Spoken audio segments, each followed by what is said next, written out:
Thanks, Jason. We have time for quite a few questions. Dilip, yeah, you can go ahead. Yeah. Thanks a lot, Jason. And I love the landscape that you set out of fascist imaginaries in India, Russia, US, and so on. So I have one anecdote, correction of no consequence, and a question. So the anecdote is when you said, white people abolishing slavery, which comes up in textbooks. I was reminded of Eric Williams's Costa observation, which Brian would know, where he said that you'd think the British invented slavery for the sheer pleasure of abolishing it. Right? The minor correction is that there have been Marxists at Yale, Michael Denning and David Montgomery. The prominent examples, former colleagues of mine. The third question is really that while your paper was very descriptive, so I just want you to stand back from it as a philosopher, which you are, to ask why is it that history arouses, the discipline of history, its protocols, its regimes of truth, arouse such anxieties in all these fascist regimes? Because if you remember, Richard Hofstadter in the 60s wrote those two superb essays, which actually went to the heart of the fear of history in the American imagination, the paranoid style, as he called it, and anti-intellectualism. Right? And I think there he had put his finger on two elements where people prefer the kind of the homeliness of conspiracy to the truth regimes of history. And again, anti-intellectualism is central to all of these regimes, particularly in India, where you're just putting them in prison and so on. So, absolutely, that's why I said, what I'm trying to do in this book is explain in the simplest possible way why they're attacking intellectuals and teachers. And that's a universal feature. Of course, the difference between the United States case and the Nazi Germany case is you had Schmidt and Heidegger declaring for the Nazi Party. People don't realize how much that justified the Nazi Party internationally, because those are obviously two of the great intellectuals in the world. And they not just committed, they really committed. And people say, well, okay, is there really an intellectual who's of the Confederacy? John C. Calhoun doesn't match Heidegger. and so is there an Trumpist intellectual? The Claremont Institute people are trying. This is the only sort of codicil I'd put to the anti-intellectualism, that we don't yet have Trumpist intellectuals, intellectual movement. Maybe there may be people, I don't know where Patrick Deenan stands, or that the law professor at Dominionism. As usual with fascist movements can only succeed if they draw multiple constituencies. So they need to draw the religious right by the anti-LGBT, anti-abortion, and anti-democracy to some extent elements. They need to draw the business elite. So you have, but you don't have, so there's anti-intellectualism is central. The chapter 3 of my book, How Fascism Works, is called Anti-Intellectualism. This is a whole book about the attack on intellectuals in schools, because it's so bizarrely central. Maybe not bizarrely, but it's so central to creating this ideology. What I say in the chapter on fascism, as I said, the goal of this education is to make people susceptible to great replacement theory. That being, because if we are great and we're being replaced,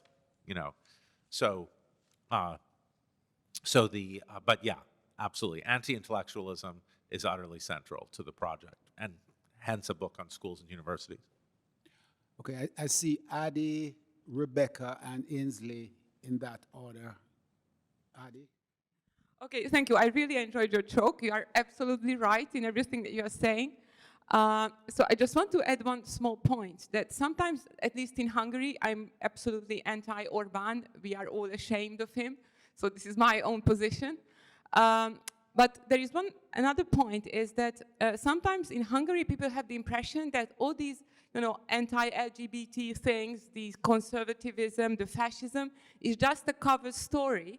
Because in fact, he has stolen so much money that he wants to make people forget about their own poverty and about the fact that they have nothing to eat almost by offering these stories instead of, you know, of food or, I don't know, of bread or anything. So it's just... Yeah, absolutely. The level of corruption that Orbán has is mind-boggling.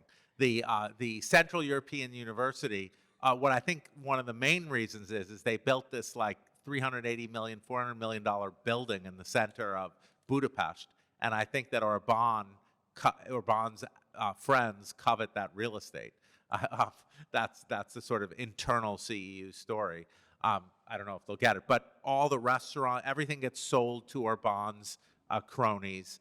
His son-in-law has like hundreds of millions of dollars somehow, and so it's covered. I mean, it's like the Marxist definition of fascism: nationalism in the service of finance capitalism. But in this case, nationalism in the service of, you know, crony gangsterism, a la Frankfurt School. So that's, you know, it's like Peter Thiel, who's gay, funding all these anti-gay, anti-LGBT politicians, because he's thinking, okay, I'm going to use homophobia. So these poor suckers will cut my taxes. Yeah, exactly. Thank you. Thank you.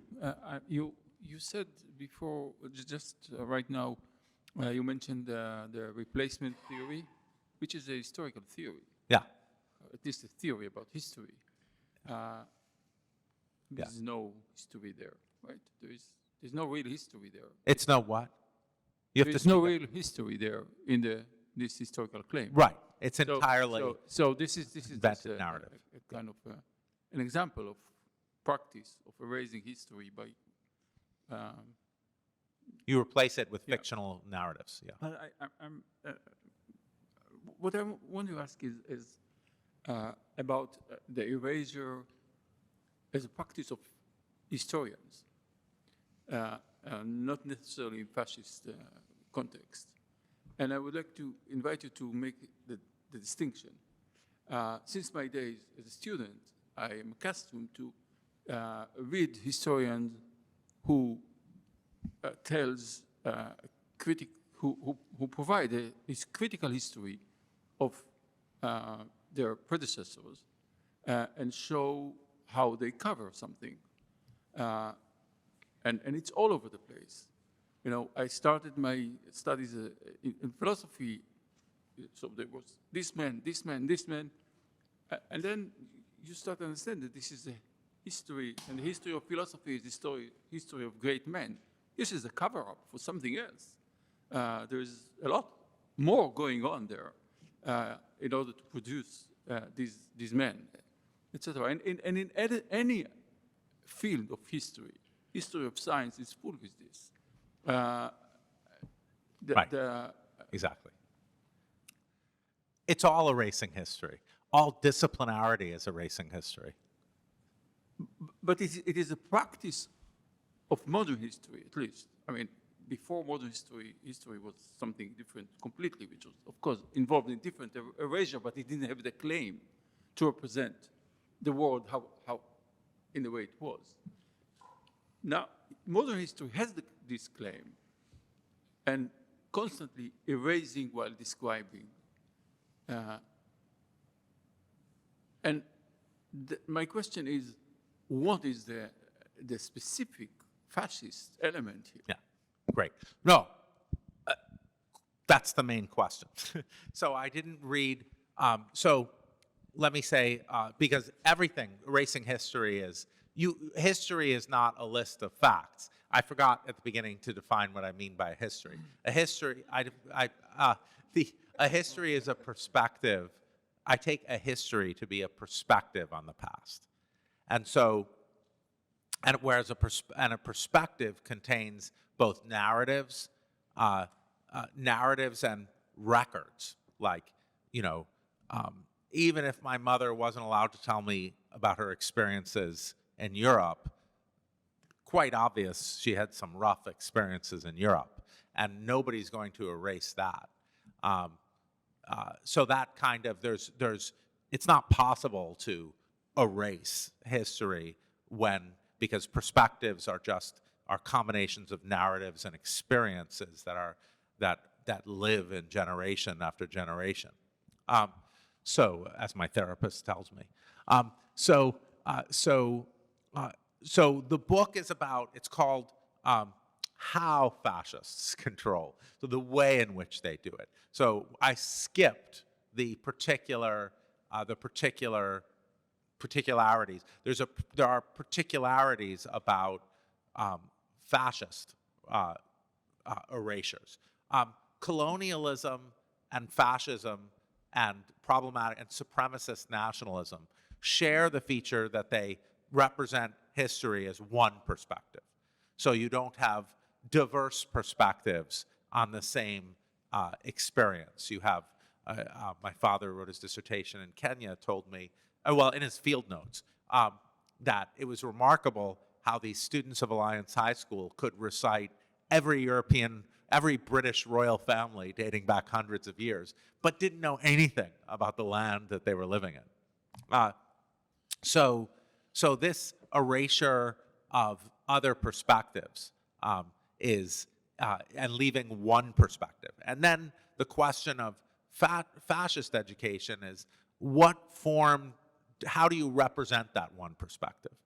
And you represent that one perspective as there are issues about racial fascism, religious fascism. How do we, Arendt says things only get genocidal when it's sort of biological fascism, but that's not true. Look at the Hutu power movement, or so the particularities of fascist erasure are national innocence, that becomes very central, national victimhood. So there's just a remarkable amount on Trianon in Nazi textbooks. National strict gender roles, vilification of Marxists and socialists.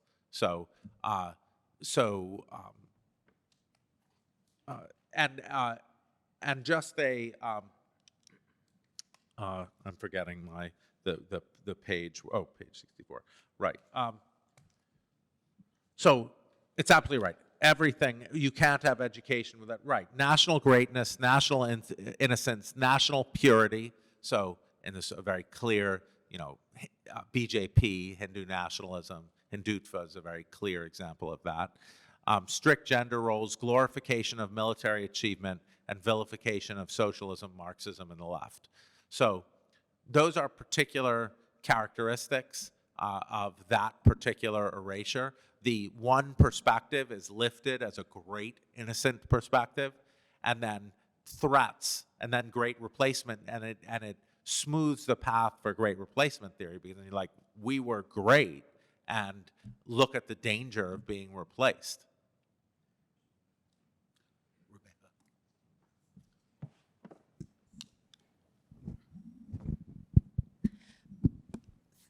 Thank you so much, and I'm glad that you mentioned that the thought that history is not a list of facts, because I think one of the things that has been troubling me, especially in the last half year, is a kind of liberal usage or appropriation of this fascist mode of history, and specifically in the U.S., the appropriation of anti-CRT, anti-DEI tactics for other uses. And some of that rests on this broad ideology, but some of it also rests on a kind of misapprehension of what representation in history is. And the response is that history seems to rest on this idea that history is just a list of facts, and you're giving us the wrong facts, and here are the other facts, and we're going to flood you with them. Right. And this has been happening particularly with a curriculum on Middle East, Israel, Palestine. Right. And so I'd love to hear your comment about that. Right. That's a particular, it's very, the Frank Luntz's Israel Project report, which was leaked in the 90s, the reports from the 90s, recommend, which is supposed to advise people on communicating with media and intellectuals in the West. And it advises just always saying you don't know enough, like it's more complicated, it's more complicated. And this has happened to me multiple times in arguing with people, including one of the associate Supreme Court justices of Israel, who just, the level of detail he had, and I couldn't go, me and my two people arguing with him couldn't go beyond, we just didn't know enough. So that's a great point, Rebecca, that the Israel very strategically uses, well, you need to know more history. And when certain things are just very simple, like you took a bunch of land and you're pretending you didn't. And then they get into these very specific.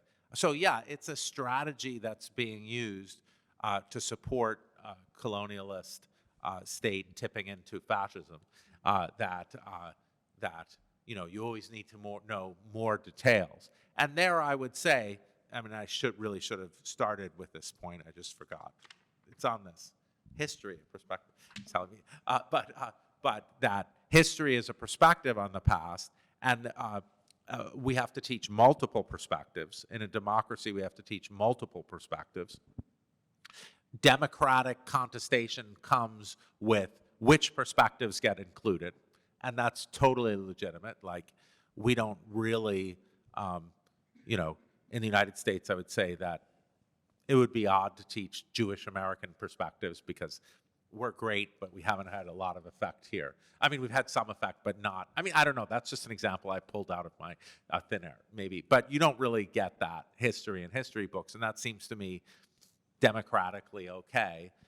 There's going to be contestation about which perspectives get included. Every country has a national minority, or most countries have a national minority that play this central political role. Jews played that role in Poland. And you should teach the history of the national minority. So history should be multiple perspectives, the ones that structure the country in certain ways, and it's hard to see any kind of Israeli history being legitimate that doesn't also teach the Palestinian perspective. The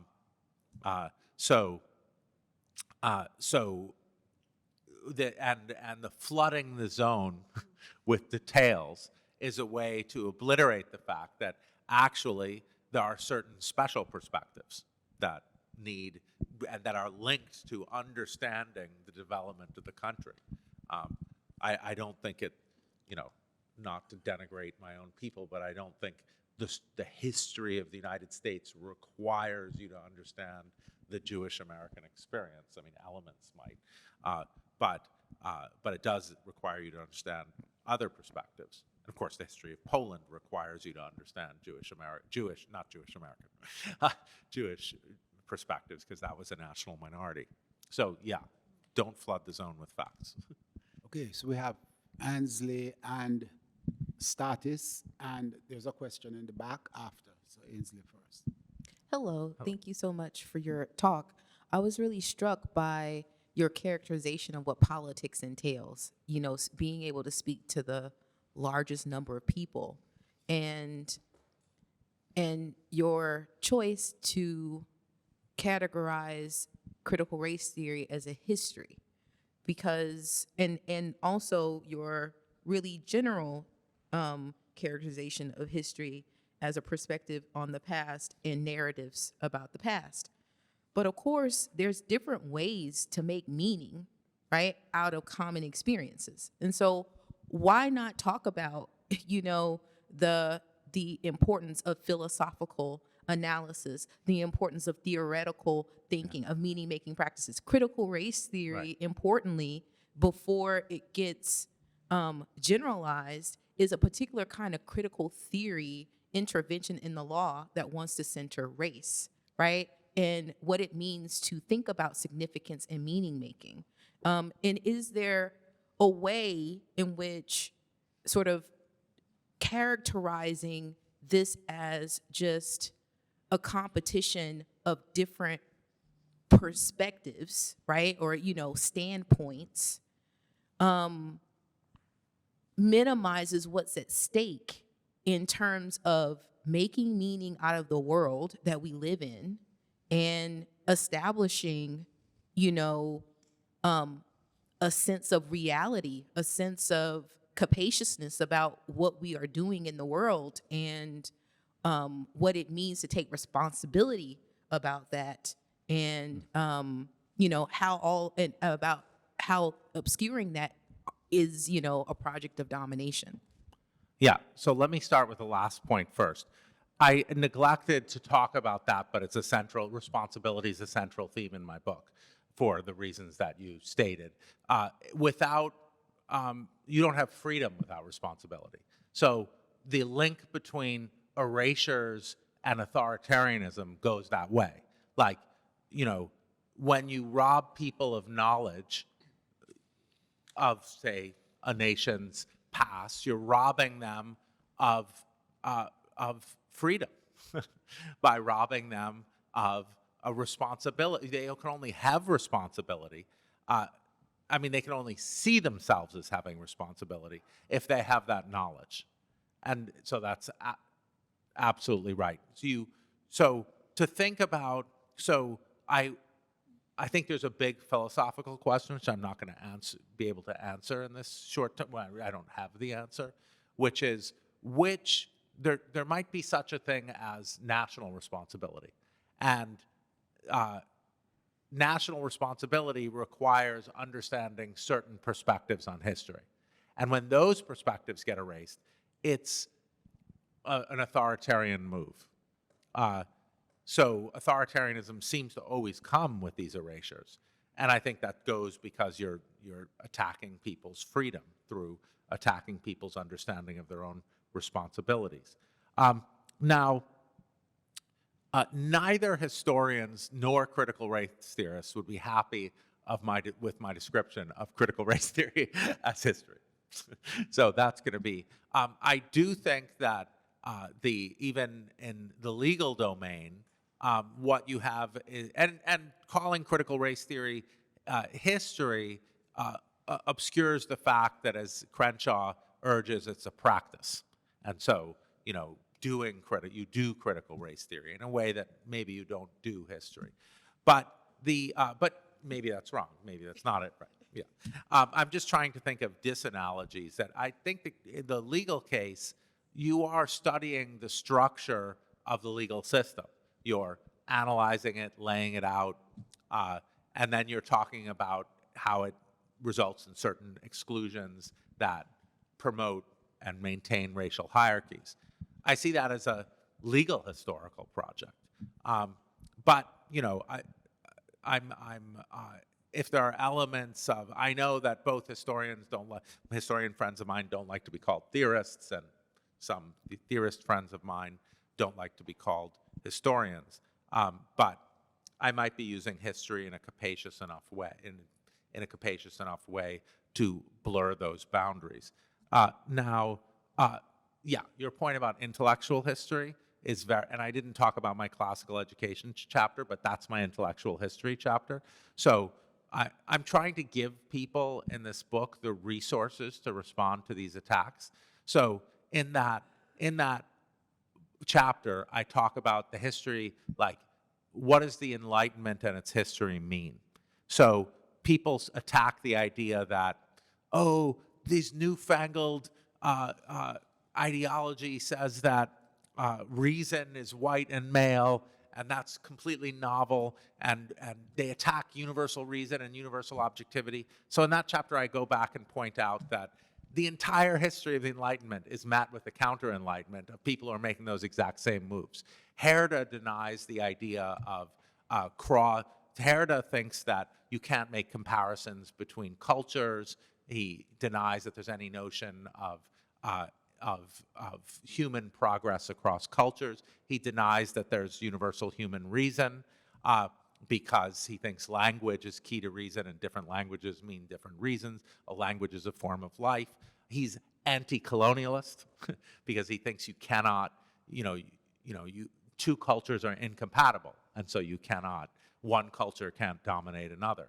So there's a long history of criticizing Enlightenment ideals. And it's not like Enlightenment ideals go with the good stuff and the counter-Enlightenment goes with the bad stuff.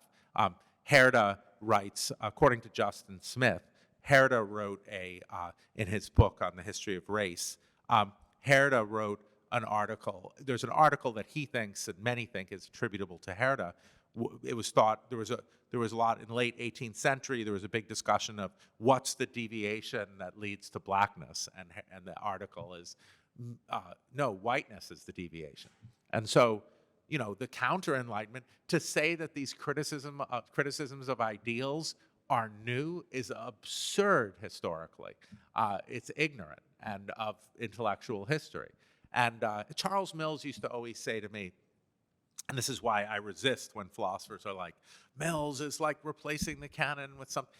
Charles Mills used to always say to me, it's black philosophers and feminist philosophers who are continuing the classical the old traditions. It's the analytic philosophy that's eliminating those questions. Question of ideology has been central. It's central in Spinoza.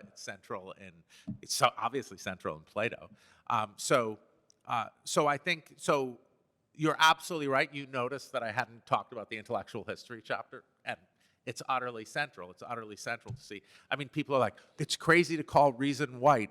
Kant would have disagreed. You know, Locke would have disagreed. You know, the originators of these Enlightenment concepts did view universal moral personhood as white. So I think intellectual history is absolutely central, and you can't evaluate what's going on without it. You don't have the tools. Like, look at Pinker's Enlightenment now. Like, we have to preserve the Enlightenment. Well, was that responsive to the? Okay, cool. Thanks. Status, yeah. No, status is next, yeah. Sure. Great, really, thank you. I had a question, but then Adi made his question, and I feel like I have to say something about that first. So what I understand very well now in relation to our conversation last night, what you are describing is what I wrote down here, a methodology of annihilation. And it's not just simply erasure in the sense that, let's say, in history, narratives always supplant narratives with other narratives. So that is part of the perspectival thing that you're describing. But you're actually pointing to something else, which I think has really made a lot of sense to me now. That what I called methodology of annihilation is what you said. You discredit and then you depopulate. If you can discredit a perspective, then you render irrelevant those who are, you know, carry this perspective or exist by virtue of this perspective, and therefore then you can eliminate them, and then you can move on to the next one. I mean, that's until you clear, because because there's of course a classic sort of cleansing element in this. You have to purify in order to achieve those. So that's why national purity is so central. Absolutely. So that is fascist, definitely, regardless of how we understand the ideology of fascism, etc.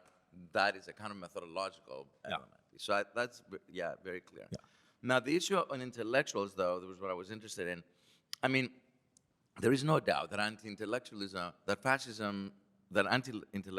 is essential to fascism, historically speaking. There's no doubt about that. But in the American case, anti-intellectualism is kind of almost sort of foundational. Yeah. I mean, at least since the days of Andrew Jackson and, Davy Crockett, basically discrediting, these elites, these New England elites, So it's actually very ironic, they invoke Jefferson all the time, but they have to somehow erase the fact that he's an intellectual. Now, the thing is that despite all that, fascism has always had intellectuals. Exactly. This is an interesting contradiction. And I would argue, or at least I'd like to hear your opinion on this. Does Trump have intellectuals? Well, what would you make, let's say, of the foundationalists, the law foundationalists, who are clearly, of course, now control the Supreme Court, and who have a very clear-minded intellectual project with their Catholic background, most of them. Yeah. And I mean, he doesn't need to even know about them really, but they no doubt create an intellectual context for a lot of the, vulgar, fascist ideas to flourish. Right, the dominionist streak. And Adrian Vermeulen is the one Adrian Vermeulen is really smart, but he's obviously a Trumpist at Harvard Law School. So I think we are starting to see, this is why I struggled in response to you, Dilip, is that fascism always has intellectuals. So now we're starting to see those intellectuals emerge. And some of them are very good, like Adrian Vermeulen is very smart. So I'm gonna, as I did with Dilip, I'm gonna leave that open as a sort of because I don't know the answer to that. Anti-intellectualism is utterly central to fascism, and yet fascism has intellectuals. I mean, as I said, when Heidegger and Schmidt joined the Nazi Party and declared for the Nazi Party, had a huge effect, because international effect. On Andrew Jackson and sort of pre-fascist American populism, I do think that, on my view of fascism, it's something like fascism is a permanent feature of human societies. But the particular formation of 20th century fascism requires communism as its enemy, and labor unions. And so it requires some stuff that doesn't come until the late 19th and early 20th century. It exists in dialogical conversation with Marxism and communism. Though everybody who isn't a fascist is supposed to be a Marxist on that. So I would say Andrew Jackson's clearly influenced, the actions of Andrew Jackson, even if Hitler didn't know his name, obviously influenced Hitler. Indigenous genocide influences Hitler. So I think we have that. We have the elements of the fascist past. People have asked me, do you think the antebellum South was fascist? I think Jim Crow was. I use fascism as not requiring a cult of the leader. So, racial hierarchies are a state that's devoted to racial hierarchies, a second-class citizenship or statelessness for one group. And we're seeing that with the combination of the Citizenship Amendment Act and the National Registry in India. They're saying that it's really a critical race theory analysis of the legal system. CAA says if you're a non-Muslim immigrant, you get automatic citizenship. And the National Registry is a compendium, is supposed to be everyone of all the citizens. But hundreds of millions of people in India don't have anything that records their citizenship. So if you're Hindu, you get immediate citizenship. If you're Muslim, with no documents. So it's that erasure. And now they're saying they're all Bengali immigrants, right? All the Muslims are Bengali immigrants, are not really Indian. Okay, we have maybe 10 minutes. Christopher, yeah, sure. All right, ask a history question, not education. Maybe in some ways thinking about some of Ainsley's comments and just helping me to think through other things. I was thinking about time and erasure in terms of, in a sense, part of what you kind of brought our attention to is that there's an erasing happening that isn't necessarily seeking to input with what's next. And that, I guess, really has me thinking about time and citizenship are words that have been in my mind, this sort of idea that an investment in a history cultivates a desire to be a citizen, and the way that, education, history, citizenship, they all roll together. But particularly, I was thinking about the ways that when I look at part of what you're alluding to in terms of history, I think it is less about the replacement making sense and more about erasing anything, yes, that people can mobilize around, but also that makes one feel uncomfortable about, because I think comfort is in the room. So maybe that sort of spectrum of terms, because I'll talk later, part of the whole ethnic studies, black studies thing was about discomfort, right? And I think that people wanted spaces they were in to be comfortable, and certain types of conversations make people uncomfortable. So what is it that I guess you've seen or are observing, particularly around this notion of comfort, and maybe more than what people want to seek to erase as history, they want to erase this feeling of being made to be uncomfortable about what a person, just by their person or their history, brings into a room. So I think this links to Ainsley's point about responsibility. So this covers the concept of national innocence. Covers this. Is intended to cover it.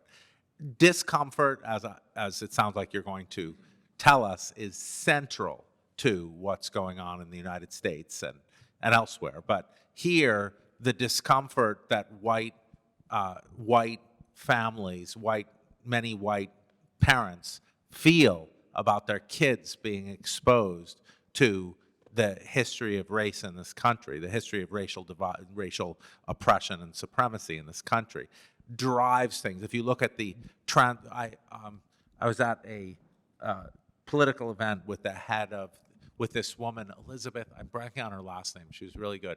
She runs like the Anti-Moms for Liberty group. She studies white mothers, and she was telling us that there's just an enormous, like, people weeping at the idea, white mothers weeping at the idea that their kids will be exposed to the history, the U.S. history, when it guards, So discomfort, I will connect you with her name. She heads a, she's not an academic, I don't think.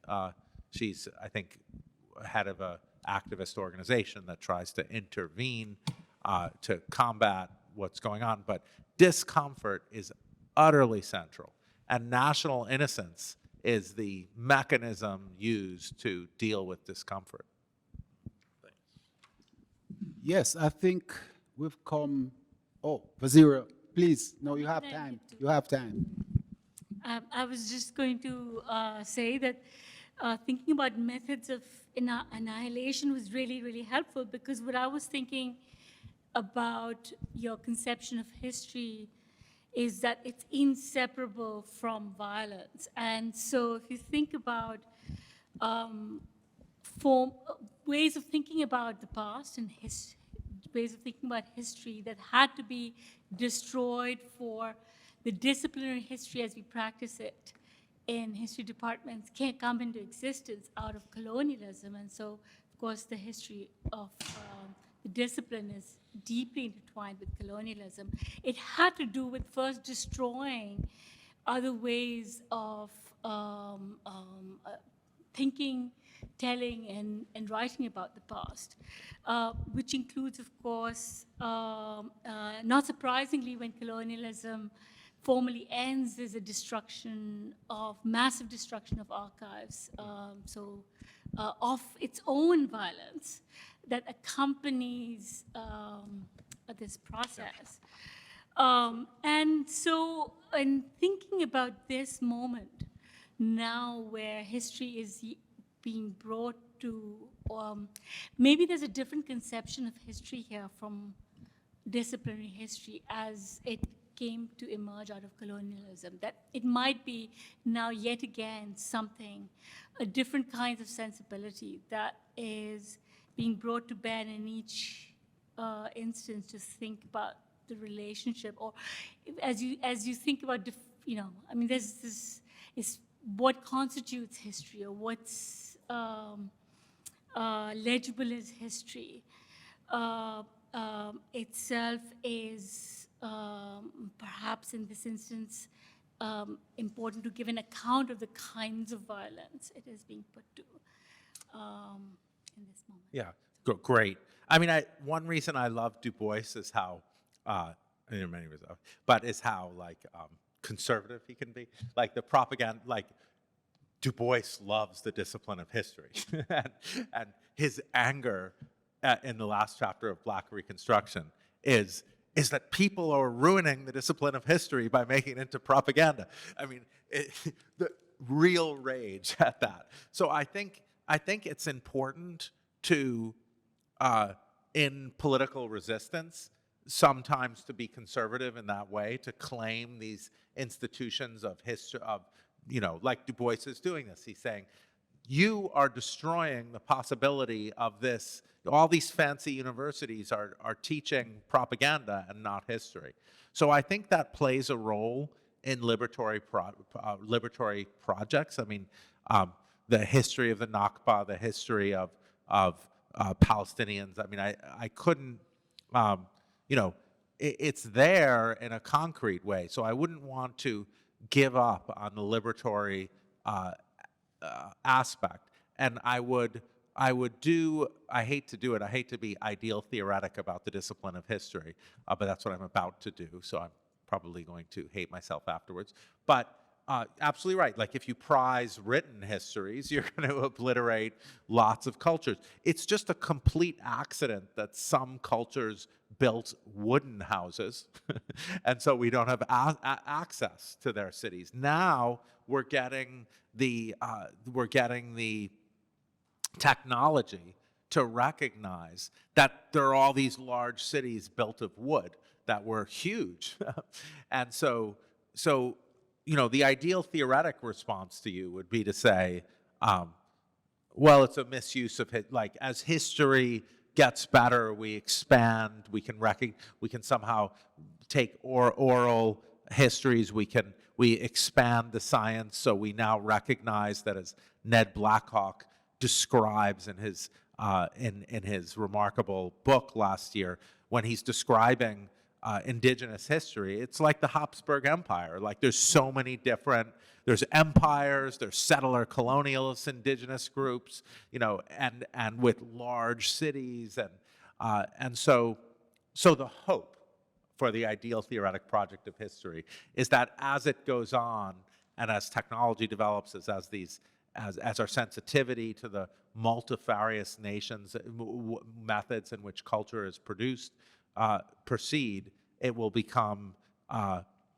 you know, history will free itself. I mean, I don't even think, after reading Blackhawk's book, I don't even think you need to. When you read about, you know, how Europeans did it, it was exactly how Greek colonization worked in Thucydides. They set people against each other. Like, they were like, we'll give you their land if you ally with us against them. And, you know, and they were dealing, the way Blackhawk represents it is, you know, it's very legible to a European historian because it looks exactly like what was going on in Europe between groups.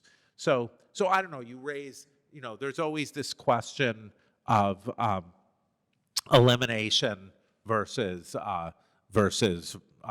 you know, eliminate history as a discipline versus perfect it, make it better. And I won't be able to, I mean, obviously those are profound philosophical questions about our concepts. And with that, we bring history to an end.